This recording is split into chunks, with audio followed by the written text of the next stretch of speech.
the Shrine Circus, other folks that don't really see themselves in this building, I think they will be part of that conversation. Yeah?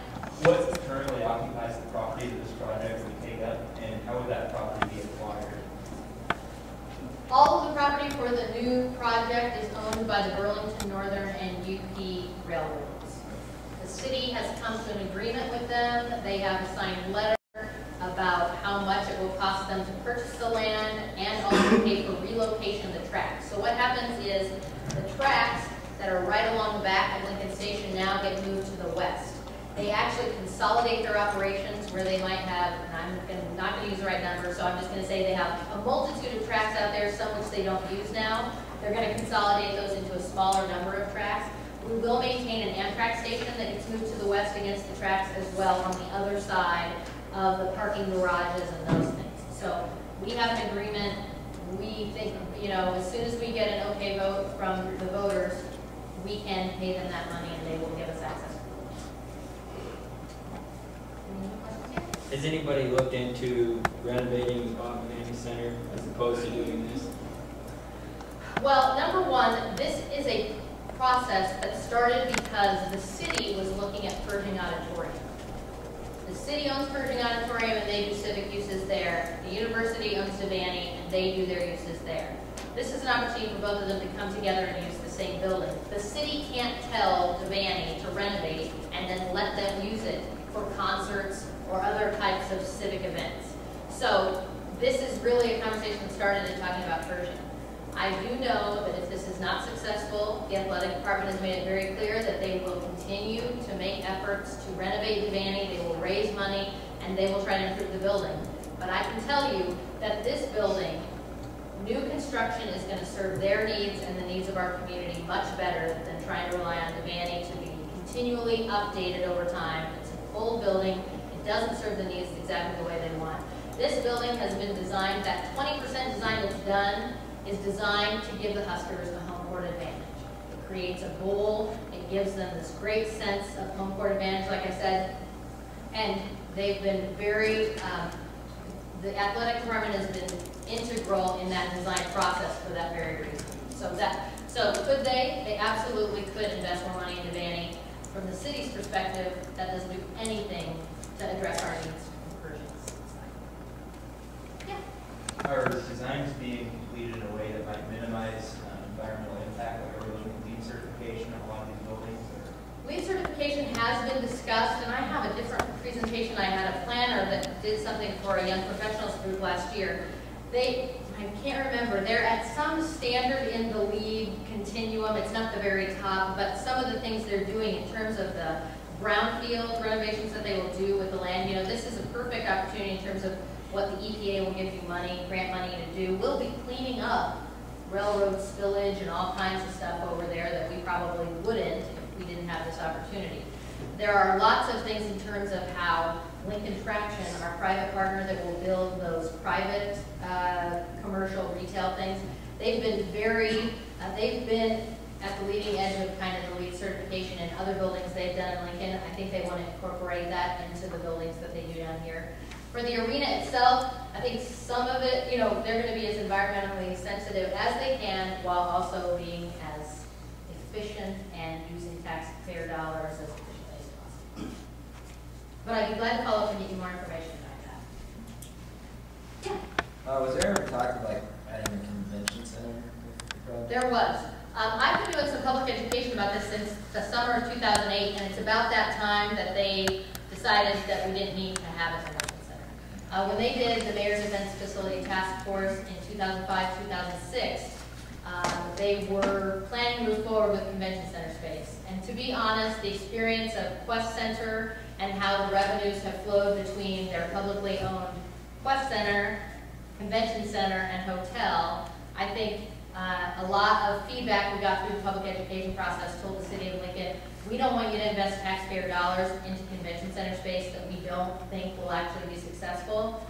However, on the private side, if they see a market study that shows them that convention center space would be good, they'll add that to their hotel, but it would be privately.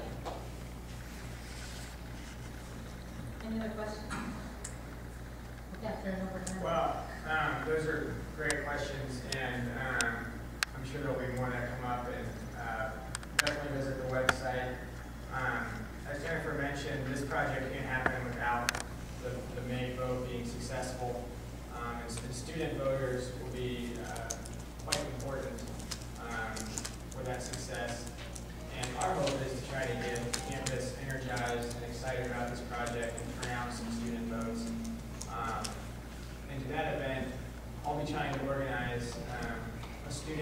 of sorts, but try to do those type of activities. If you're interested in helping out with that, let me know. You can do that through Marlene or through Megan. And then I hope you can support us, and if you have further questions, let us know, and we'll probably be back within a week or two. We'll have a resolution for you to look at and vote on. Without anything else, I guess we can continue on to real quick, the rest of the week. sorry. I'm Sarah Wellman, also working on the campaign as a student. Tomorrow and Friday is Get Repped here at UNL. We are having a booth to fill out voter registration, absentee ballots, as well as volunteer cards. And if you have any additional questions or want additional information, come visit our booth tomorrow or Friday, and that's 11 to 4.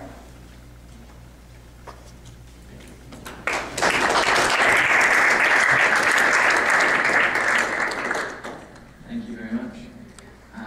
Is there anybody else here wishing to speak in open forum? Anybody else? Okay. Seeing no other people here for open forum, we'll move to executive reports. President Collins. There's board meeting on Friday. It's online. If you want to look at that or have any comments you want to chat, let me know.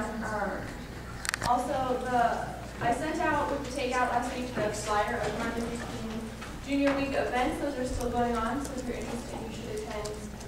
There will be an executive committee meeting following this one. Andrew, did you have a report on the shirt at all? Sorry to put you on the spot. I just had that written down. Trying to tell what we're doing. Yeah, basically what we got is a similar setup to what we had last year. We're having a design contest, and that's open to any student who submitted t-shirt design. The contest will run until February 26th, and you can submit as many designs as you want, and they'll be considered by the shirt committee, and we'll pick the top 3. At that point, they will be put on the student government elections ballot, and they will be voted on March 3rd, I think is the day. And then the winner will be chosen by the student body, and will be submitted to the athletic department, and then Adidas will come back with our t-shirt. Things we're doing differently this year as opposed to last year. We're doing a lot more promotion of the design contest, hopefully get a lot more designs than we did get last year. We did get a fair amount last year, but hopefully we're looking to increase it. We're having it contracted with about 6 different teachers. So the teachers that are teaching graphic design classes and things like that, and they'll be doing it as an extra credit option for the classes. So we'll get hopefully a lot of designs because of that. Also, this year we did a little bit differently than last year, in that we have the theme. The theme is In the Deep and Glory, off the Alpha West Stadium. I'm sure you guys are familiar with it. And then also in the to go along with that theme, we have a list of like 10 or so different suggestions for people to play off of when they're making their design, and it's all on that registration form, which is available on the Facebook group. But soon, if it's not already, it will be available on the ASUN website, and also you can pick up a hard copy in the ASUN office. Let's see. That pretty much sums it up. Kelsey, do you have anything else? You mentioned you win $200. Yeah. Yeah, it's the winning designer will receive $200, which is a good amount of money. And they will be honored at the unveiling ceremony, which will take place the Thursday before the spring game, which is another change that we're making. We're hopefully making that bigger and better this year. We'll make sure that we line up either a pep band or something, and Herbie Husker and Little Red and whatnot. Hopefully it'll be a big deal. Like I said, one of the biggest changes we're making this year is more promotion.